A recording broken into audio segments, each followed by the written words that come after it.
가정의 달 오늘 마지막 주간으로 형제연합의 아름다움이라고 하는 제목으로 말씀을 나누겠습니다. 형제가 연합하여 함께 사는 모습, 그것이 하나님께서 원하시는 인간사회의 모습입니다. 본문이 말하는 형제라고 하는 것은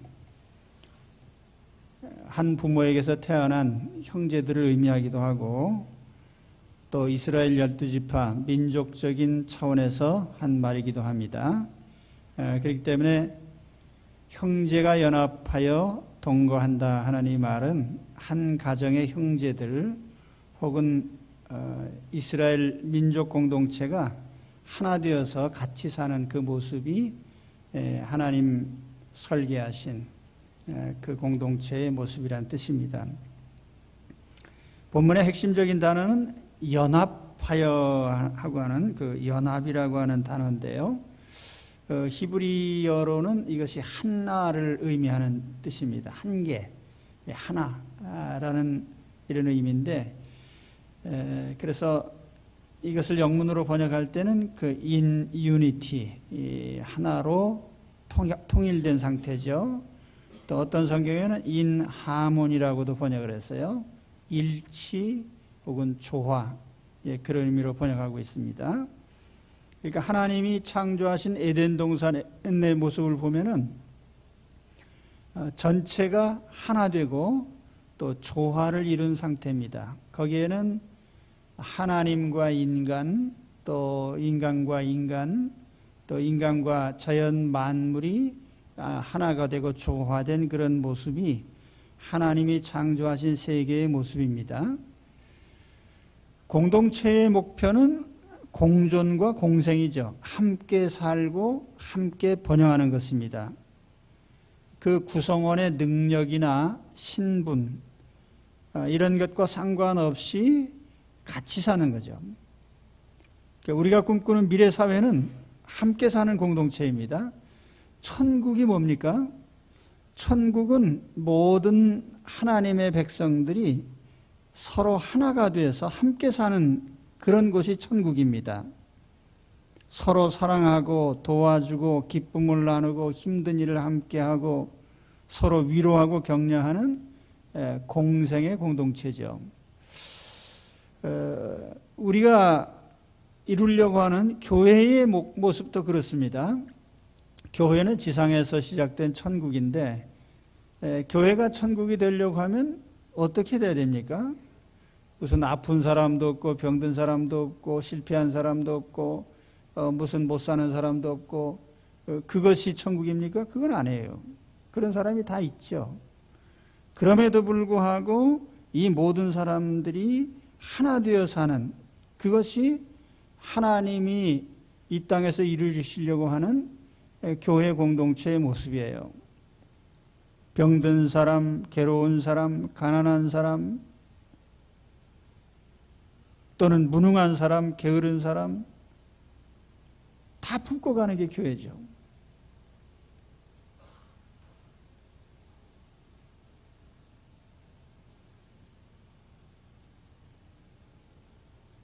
그래서 교회는 모든 사람이 함께하는 곳입니다.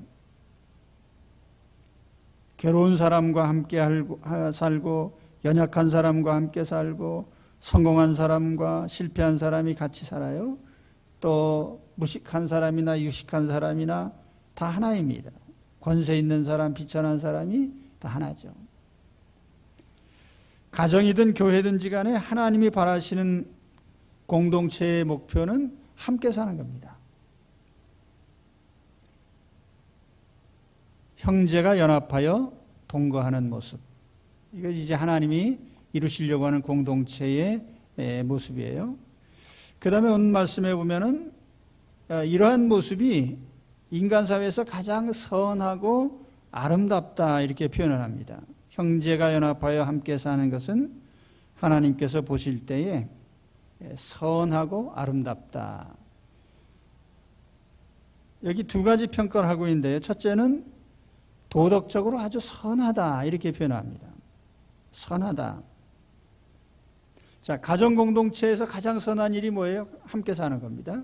교회 공동체에서 가장 선한 일이 뭐예요? 함께 사는 거죠. 인간 사회에서 형제들이 어울려 같이 사는 것만큼 더 선한 모습은 없습니다. 뒤집어 말한다고 하면은 함께 살려고 하지 않고 각자 도생하려고 하는 것보다 더 나쁜 사람은 없다는 거죠. 요즘 세상 사회가 각자 도생을 자꾸 하려고 해요. 함께 살려고 하지 않고 혼자 어떻게 편하게 잘 사는가 이런 방향으로 자꾸 나갑니다. 그러나 그것은 도덕적으로 악한 일이에요. 이사야 5장 8절에 보면 가옥에 가옥을 이으며 전토에 전토를 더하여 빈틈이 없도록 하고 이 땅 가운데서 홀로 거주하려 하는 자들은 화 있을진저 이렇게 말씀을 해요. 자본주의 사회의 가장 큰 죄악이 뭐냐면 함께 살려고 하지 않고 각자 살려고 하는 거예요. 그래서 우리가 자주 듣는 용어 중에 무한경쟁이라는 말이 있습니다. 무한경쟁. 우리 자본주의 체제에서 가장 많이 쓰는 말 중에 하나예요. 무한경쟁. 끝없이 경쟁해야 된단 말이죠. 모든 사람이 서로 경쟁 관계에 있어요. 그런데 이 무한경쟁이라고 하는 말은 이것이 다윈이 주장한 생태계 논리하고 같은 거예요. 적자생존, 약육강식, 자연도태. 이게 생물학적인, 말하자면은 능력 있는 놈만 살아남는다 그런 뜻이에요. 그게 이제 자연계 생태 논리인데 이게 이제 인간 사회에도 그대로 적용이 됩니다. 자, 우리가 사회적 현상 중에 이제 우리나라도 전체 가구 수의 4분의 1이 이제는 1인 가구입니다. 이제 혼자 살아요. 뭐 다 부정적으로 평가할 수는 없겠죠. 그렇지만 어쨌든 함께 사는 것보다 혼자 사는 것을 선택했다는 건 바람직한 건 아니에요.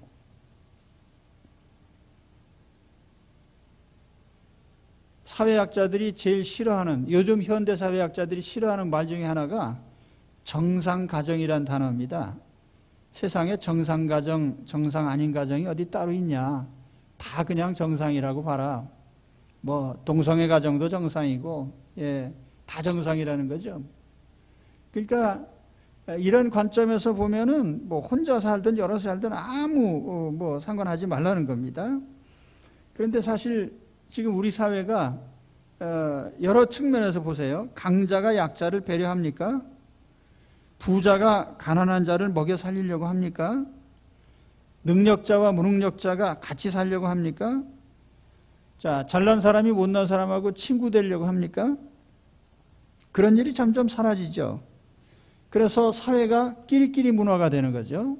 부자끼리, 권력 있는 사람끼리, 유명인사끼리, 일종의 새로운 사회적 카르텔이 만들어진단 말이죠.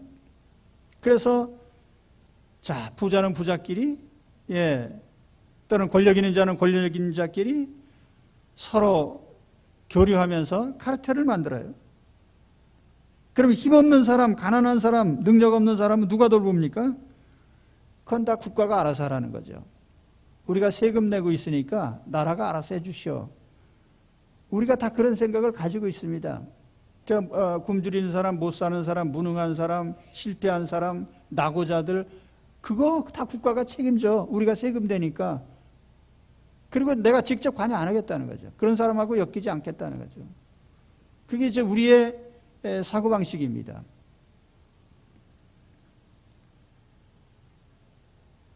자, 오늘 하나님은 우리에게 말씀하십니다. 형제가 연합하여 함께 사는 것이 가장 선한 일이다. 반대로 말한다면 함께 살려고 하지 않는 것이야말로 악한 일이라는 거죠. 뭐 살인, 강도, 여러 가지 범죄보다도 같이 살려고 하지 않고 혼자 살려고 하는 사람이 더 나쁜 놈이라는 거죠. 전 그저 하나님 말씀 그대로 알려드리는 겁니다. 그렇다는 거예요. 인간 사회에서 나 홀로 살려고 하는 사람만큼 나쁜 놈은 없다. 아멘. 예, 할렐루야. 그 하나님 말씀에 우리는 아멘 해야 되는 거예요. 예. 자, 그 다음에 형제가 함께 어울려 사는 것은 가장 유쾌한 일이다. 오늘 말씀에는 그걸 아름답다는 말로 표현하고 있습니다. 히브리 말로 나임이라는 단어인데, 예, 우리말로 형제가 함께 어울려서 사는 것이 얼마나 선하고 도덕적으로 선하고 그것이 아름다우냐. 사실 이 아름답다는 건 의역이고요. 직접적으로 이 단어의 의미는 즐겁다는 뜻입니다. 유쾌하고 즐겁다 그런 뜻이에요. 그래서 영문 성경에는 이 아름답다는 말을 플레전트라는 말로 번역을 합니다. 즐거운 일이다. 유쾌한 일이다. 하나님 보시기에 하나님이 가장 유쾌하게 생각하시는 게 뭐냐면 하나님 자녀들이 같이 어울려서 함께 사는 모습. 그게 하나님 가장 기쁘신 거예요. 하나님 기쁘시니까 자연히 복을 주시겠죠. 그러니까 하나님께 잘 보이고 하나님을 즐겁게 해드리려고 하면 함께 어울려 사세요. 같이 살려고 애쓰세요. 그러면 하나님이 기뻐하시고 복을 주십니다. 예.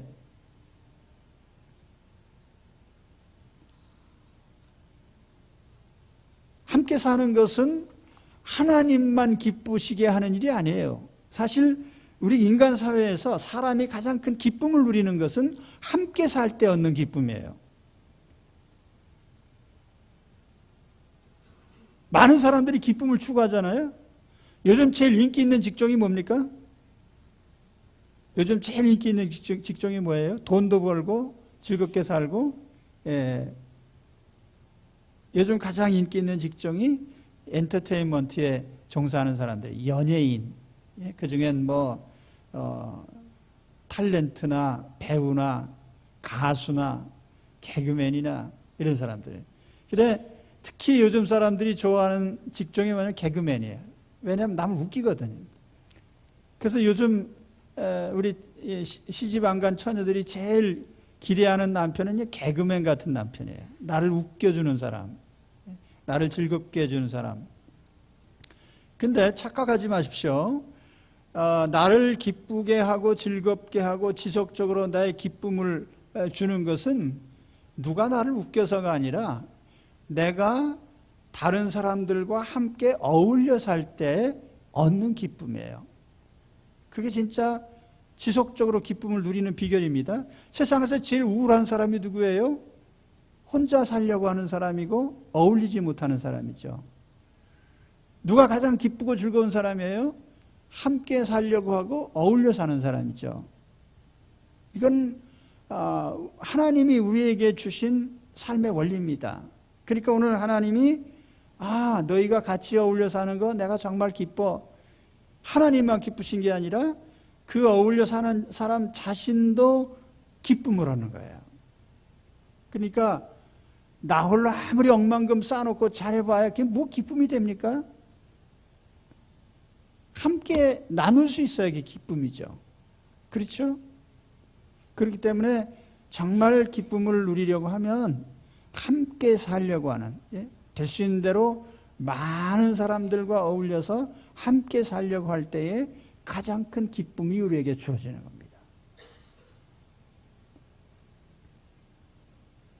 자, 오늘 하나님께서는 형제가 일치되고 조화돼서 하나가 되어 사는 모습을 하나님은 인간 사회 공동체로 목표를 하셨습니다. 그리고 그런 모습을 보면서 하나님은 이게 가장 선한 일이야. 이게 가장 유쾌한 일이야 라고 우리 하나님께서 말씀하시는 거예요.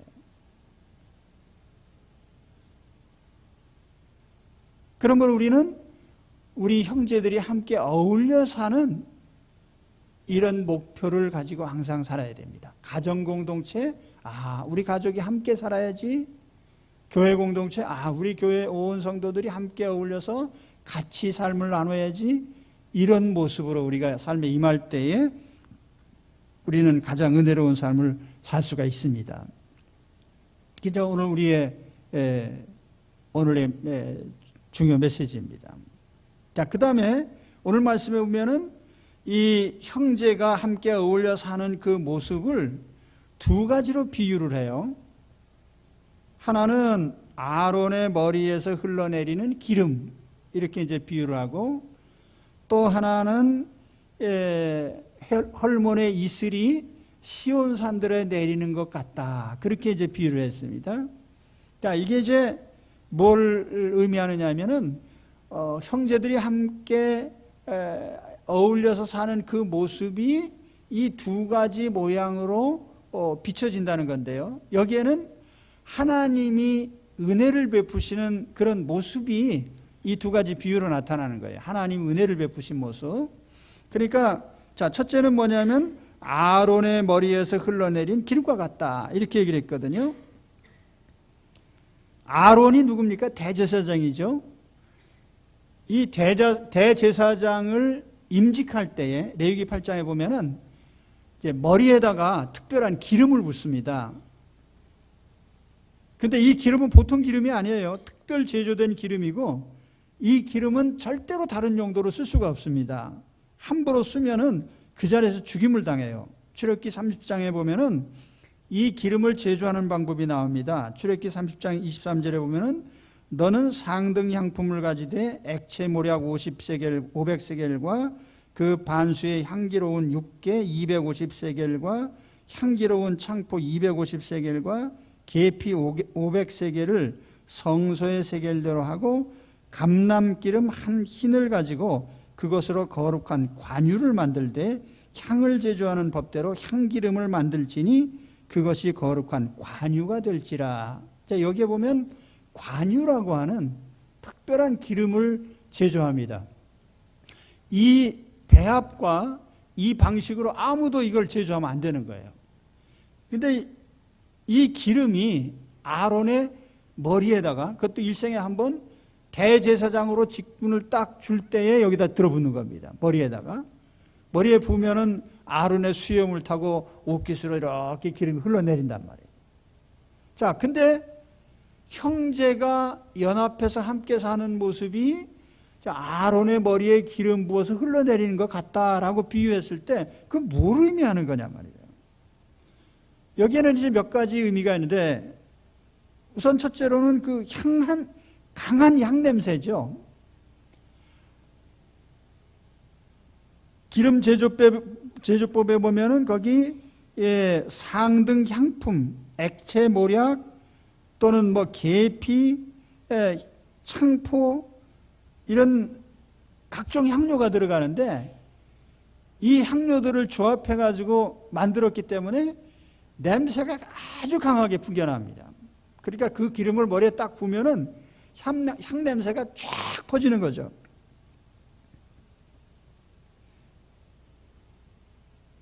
이것이 이제 대제사장의 냄새예요.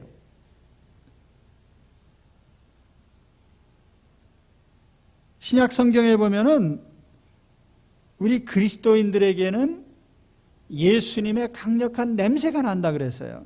고린도후서 2장 14절에 보면은 우리 그리스도인들 속에 그리스도인의 향기가 나와요. 강한 향냄새가 나와요.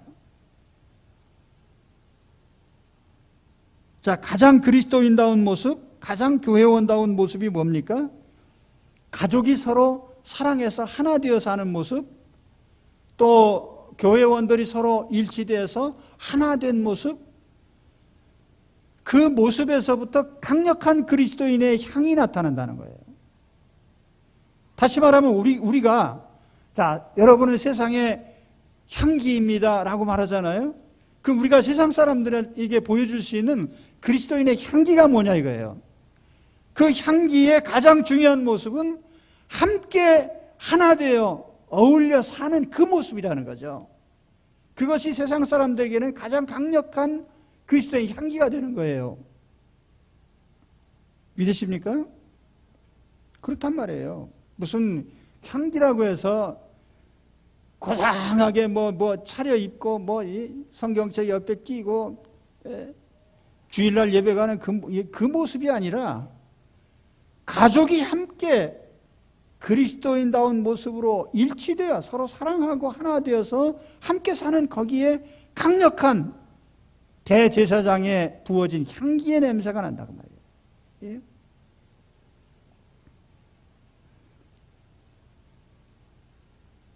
또 이 아론의 머리에서 흘러내리는 이 기름은 성령의 은혜를 상징합니다. 성령의 은혜, 위로부터 하나님이 부어주시는 성령의 은혜를 상징하는 거예요. 이 기름이 머리에 부어집니다. 머리가 뭐예요? 우리의 지식의 처소안이에요. 성령의 은혜가 우리 머리부터 임해요. 우리의 지식을 새롭게 하고 생각을 새롭게 해요. 이 기름이 아론의 수염을 타고 가슴으로 흘러내립니다. 우리의 마음, 심장, 성령의 은혜가 우리의 지식과 우리의 심장, 우리의 마음을 새롭게 하는 거죠. 감동시키는 거죠. 그런 역사가 바로 형제가 함께 사는 그곳에 임한단 말이에요. 아론의 머리에서 흘러내린 기름처럼 성령의 은혜가 그 공동체 속에 아주 자연스럽게 흘러내리고 깊이 스며드는 거죠.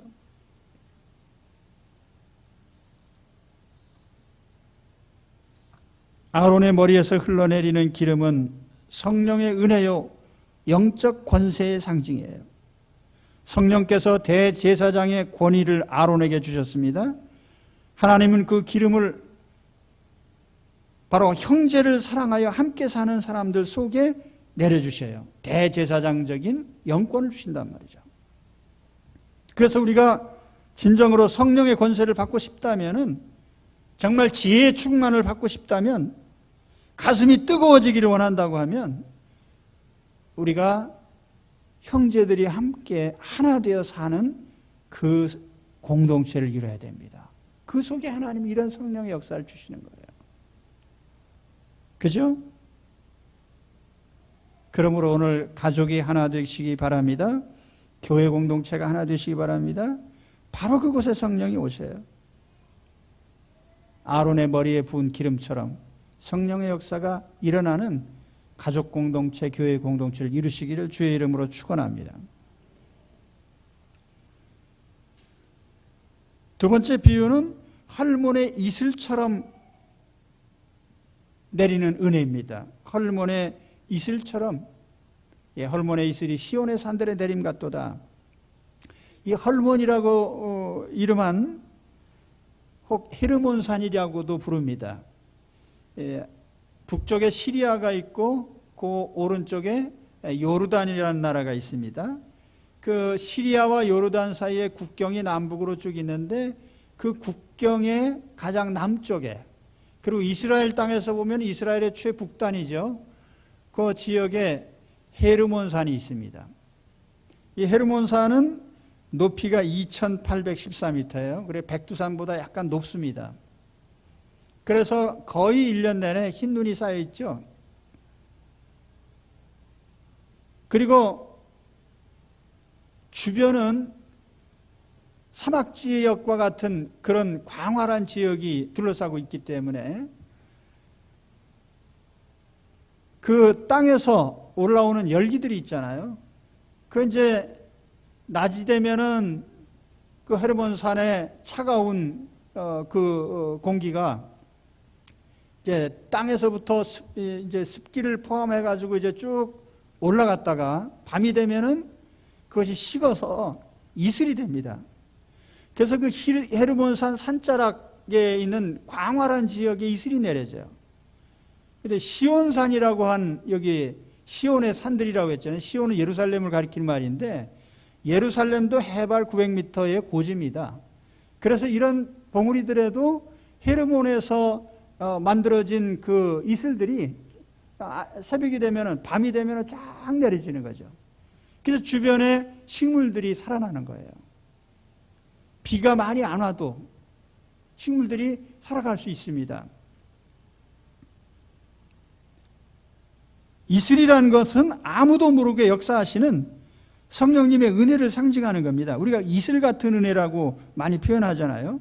이슬 같은 은혜는 뭐냐면은 우리가 모르는 사이에 임하는 은혜예요. 아는 은혜가 아니라 모르는 사이에. 자, 아론의 머리에 부은 기름, 공식 임명하는 자리에서 하나님의 은혜가 임하는 모습인데, 이 이슬 같은 은혜라는 것은 알게 임하는 게 아니라 알지 못하게 임해요. 우리가 통상 하나님께 받는 은혜 중에 알고 받는 은혜보다 알지 못하게 받는 은혜가 더 크고 많습니다. 자, 우리가 어느 부흥의 자리에 가서 은혜 받았어? 그건 1년에 한두 번 있을까 말까 한 일이고요.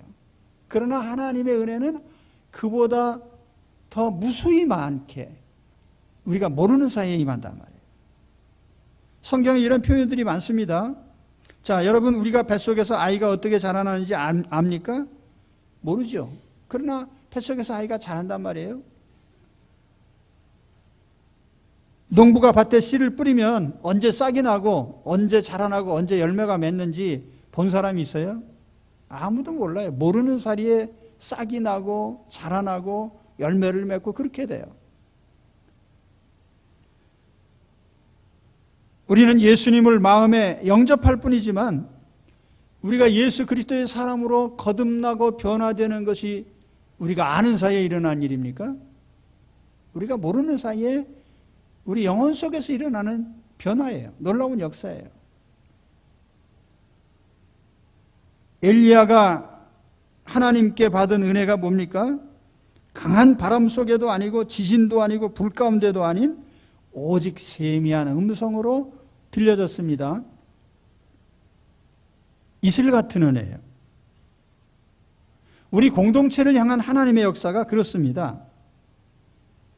우리 아이들을 키울 때에 아이들이 어떻게 성장해 가느냐, 무슨 학교에서 배우고 공식적인 자리에서 우리가 배우고 커가는 것도 있지만은 아이들이 자라나는 것은 결코 어떤 과외 공부나 개인 공부를 시켜서 성장하는 게 아니에요. 아이들 성장에 가장 큰 영향을 주는 게 뭐냐? 요즘 현대학자들도 가장 동의하는 것이 뭐냐면은 친구들과 어울려 놀게 하는 거예요. 아이들의 지능이나 정서나 모든 면에서 가장 많은 성장을 가져다 주는 것이 함께 어울려 살게 하는 겁니다.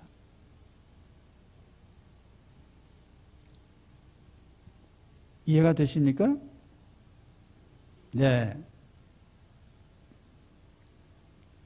아이들을 향한 가장 좋은 교육 방법이 뭐냐면 어울려 놀게 하는 거예요.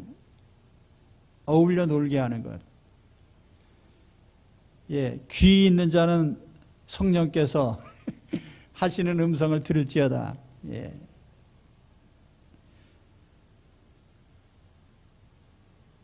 이 원리는 굉장히 중요합니다. 신앙 성장도 마찬가지예요. 우리가 개인적으로 성경 공부를 많이 하고 성경 많이 읽는다고 해서 인격이 성장하고 신앙적으로 성숙되는 게 절대로 아니에요. 우리 신앙의 성숙이나 신앙 성장은 어디서 일어나냐면 성도의 교제 속에서 일어납니다. 공동체 속에서 성숙하게 돼 있어요. 그건 제가 한 얘기가 아니라 성경이 이렇게 말씀해요. 바울이 에베소 교인들에게 보낸 편지에 보면 이런 규정이 나옵니다. 에베소 4장 15절에 보면은 오직 사랑 안에서 참된 것을 하여 범사에 그에게까지 자랄지라. 그는 머리니 곧 그리스도라. 자, 신자들이 예수님에게까지 자라가야 돼요. 그런데 어떻게 자랍니까? 그에게서 온 몸이 각 마디를 통하여 도움을 받음으로 연결되고 결합되어 각 지체의 분량대로 역사하여 그 몸을 자라게 하며 사랑 안에서 스스로 세우느니라. 자, 여기에 핵심적인 단어가 연결되고 결합된다는 이 단어입니다. 연결과 결합. 성도 한 사람 한 사람이 다 개인적으로 연결되어 있고 서로 결합되어 있어서 서로 교제하고 함께 사는 가운데서 주고받고 하는 교류가 일어나요. 어떤 핵심적인 것이 오갑니까? 우리는 혈관을 통해서 피가 흐르잖아요. 그런데 우리 성도 공동체에서는 한 개체와 개체가 연결이 돼서 예수 그리스도의 사랑이 흘러가요. 예, 사랑의 통로가 되는 거예요. 그랬을 때에 그 개인이 신앙적으로 성숙하고 자라게 돼 있단 말이에요. 그것이 뭡니까? 오늘 하나님께서 이슬 같은 은혜, 우리가 모르는 사이에 공동체에 어울려 살다 보면 그러한 생명의 교류가 일어나고 사랑의 교류가 일어나고 그래서 그 안에서 우리 성도들에게 필요한 모든 것들이 공급된단 말이에요. 그러니까 중요한 게 공동체 생활인 거예요. 가족이 어울려서 하나 되는 것. 성도들이 어울려서 하나 되는 게 그게 그만큼 중요하단 말이에요. 믿습니까? 그겁니다. 함께 사는 데 대한 우리가 이 분명한 확신이 있어야 돼요.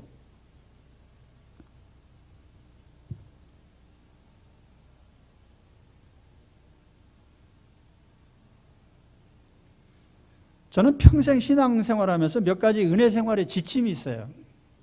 제 개인적인 지침인데, 그건 제 성향하고도 이제 맞는 것인데요.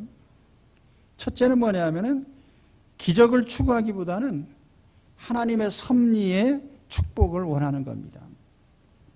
자, 기적이라는 것은 흔히 하나님의 섭리 중에서 비상섭리라고 하고 비상사태라는 것은 일생 살면서 몇 차례 많지 않습니다. 그러나 일상섭리라는 것은 1분 1초도 멈추는 적이 없는 거죠. 항상 역사하는 것입니다. 자, 이 하나님의 섭리라고 하는 간섭이라고 하는 것은 우리 삶의 모든 순간에 일어나요. 내가 심장이 뛰고 맥박이 뛰고 내가 움직이는 모든 순간에 하나님의 간섭은 계속 지속되는 겁니다. 이걸 하나님 섭리라고 합니다. 그래서 저는 기적신앙보다는 섭리의 신앙을 따르는 사람입니다. 두 번째는 남의 눈에 튀는 은혜보다는 아무도 모르게 받는 깊은 강물과 같은 은혜예요. 그게 제가 항상 바라는 바입니다. 뭐 이런 은혜를 받았다 저런 은혜를 받았다 자랑하지 않아도 살다 보면은요 엄청난 은혜가 쌓여 있습니다. 그래서 몇 년 지나서 보면은 내가 이렇게 엄청난 축복을 받았네 하고 스스로 놀래 자빠지는 이런 은혜죠. 그렇죠? 그래서 저는 뭐 여러분이 저하고 다를 수도 있어요. 예? 기적을 좋아할 수도 있고 남의 눈에 확 띄는 큰 축복을 받고 싶어하는 사람도 있을지 모르지만은 제가 추구하는 바는 그 반대입니다. 예, 기적보다는 하나님의 섭리요, 끝없는 섭리요. 또 눈에 튀는 축복보다는 남의 눈에 드러나지 않게 쌓여지는 하나님의 축복. 그게 바로 이슬 같은 은혜죠. 이슬 같은 은혜. 여러분 이슬 내리는 거 보셨어요? 봄에 비 오는 부슬부슬 비가 와도 비가 오는 건 눈에 보여요. 그런데 이슬이 내리는 건 아무도 못 봅니다. 언제 임하는지 모르거든요. 그러나 분명하잖아요. 우리는 일평생 살면서 알게 받는 은혜보다 알지 못하게 받는 은혜가 더 많습니다. 우리 매일의 삶도 그래요. 내가 음식을 먹으면 내 몸 안에서 음식물이 분해되고 또 운반이 되고 흡수가 되고 에너지가 되고 하는데 내 몸에서 일어난 신진대사를 내가 볼 수 있습니까? 모르잖아요. 모르는 사이에 내 신체 안에서 모든 작용들이 일어나요. 태 속에서 어린아이가 어떻게 자라는지 아무도 모르죠. 사람의 마음이 어떻게 변화되는지 아무도 본 사람이 없어요. 그런데 하나님의 성령께서 각 사람의 마음을 변화시키시고 때로는 고난을 이기게 하시고 때로는 힘든 일을 감당하게 하시고 우리로 하여금 성도답게 살게 하십니다. 이슬 같은 은혜예요. 그 이슬 같은 은혜가 어디에 임한다고요? 형제가 연합하여 함께 사는 곳에. 그렇게 이슬 같은 은혜가 역사되는데 그 모습으로 오늘 이제 말씀에 표현한 겁니다. 야, 형제가 연합해서 함께 사는데 보니까 그 헤르몬산의 이슬이 주변의 시온산들을 덮어서 모든 생명체를 살리는 것처럼 그런 모습으로 거기에 하나님의 은혜가 임하는구나. 이거 감탄하고 있는 거죠. 그러니까 오늘 우리에게 가장 중요한 게 뭐겠습니까? 형제들이 함께 어울려서 같이 살려고 해야 됩니다. 함께 살아야 됩니다. 그럼 그곳에 하나님이 이런 은혜를 주시는 거예요. 그렇죠? 그러니까 제가 이 하나님 말씀을 전하면은요 항상 부담이 됩니다. 왜냐하면요 실천해야 뭐가 따라오지 말씀만 들어가지고는 아무것도 안 따라오거든요. 그죠? 형제가 연합하여 동거함이 그랬거든. 그러니까 이게 빠지면요 뒤따라오는 게 아무것도 없단 말이에요. 마음에 깨닫고 무릎을 치면서 내가 알았도다 해도 소용없는 거예요. 유레카를 수천 번 외쳐도 소용없는 거죠. 그대로 하셔야 되는 거죠. 그곳에 하나님 은혜가 임하니까요. 그렇죠? 네. 엄청난 축복의 비결을 제가 오늘 알려드렸습니다. 형제가 연합하여 함께 살려고 하는 곳에 하나님이 이런 말할 수 없는 아론의 머리에 부은 기름, 성령의 권세, 영적 권세, 능력이 쫙 임한단 말이에요. 이슬같이 아무도 모르게 내려지는 하나님의 축복이 쌓여진단 말이죠. 그곳에 이 은혜를 받으시기를 축원합니다.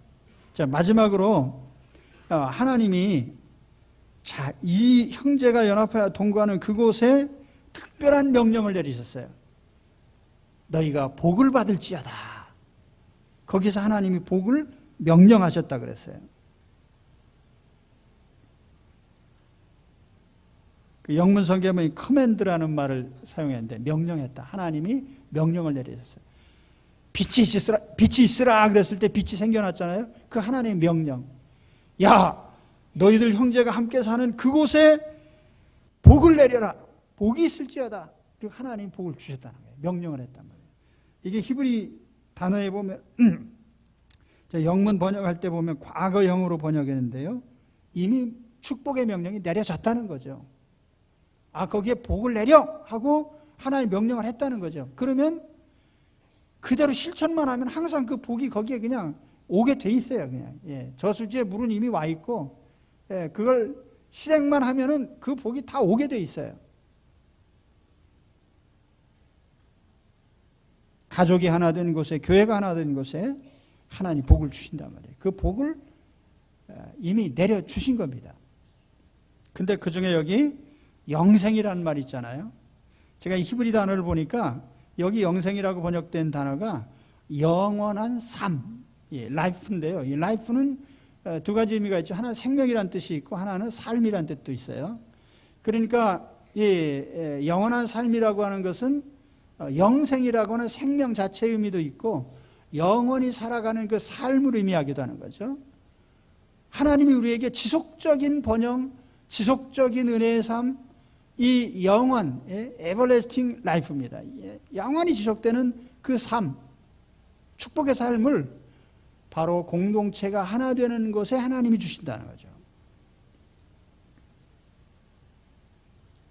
자, 오늘 이 은혜를 받으시기를 축원합니다. 제가 볼 때에 나 홀로 잘 살려고 하는 건 하나님이 보실 때 그건 악한 것이에요. 아무리 높은 자리에 올라가고 웰빙해도 혼자 사는 건 아무 의미가 없어요. 인간 사회에서요. 같이 사는 게 의미가 있는 게 함께 사는 거예요. 하나님이 설계하신 에덴 동산의 목표는 모든 피조물이 하나 되고 조화되는 겁니다. 그리고 하나님이 이루시려고 하는 천국도 모든 천국 시민이 하나로 사는 거예요. 그러니까 하나님이 지상에서 이루신 교회도 모든 성도가 하나 되어야 되는 거죠. 제일 좋은 교회가 어떤 교회예요? 교인 숫자가 수만 명 되는 교회가 아니고 그 교회의 구성원이 서로 사랑으로 하나 된 교회입니다. 하나님이 그런 교회는 거기에 다니기만 하면 다 복을 주세요. 그냥 우리 정령교회에 소속된 것만으로도 하나님이 복을 주시기를 바랍니다. 왜냐하면은 온 성도가 하나 되어 같이 살려고 하는 그것이 가장 하나님 복을 주시는 곳이기 때문에 그 공동체에 속해 있으면 복이 저절로 와요. 우리 정령교회가 그런 교회입니까? 그렇습니다. 그러니까 우리가 함께. 자, 오늘 내가 속한 내 가정과 내 가족이 그런 가정입니까? 가족이 함께하는 가정입니까? 네. 하나님께서 오늘 이 복을 주실 줄 믿습니다. 아론의 수염에 흘러내리는 복, 기름과 같은 복, 헤르몬산에 이슬이 내린 같은 축복, 오늘 우리 속에 충만히 임하시기를 축원합니다. 기도하겠습니다.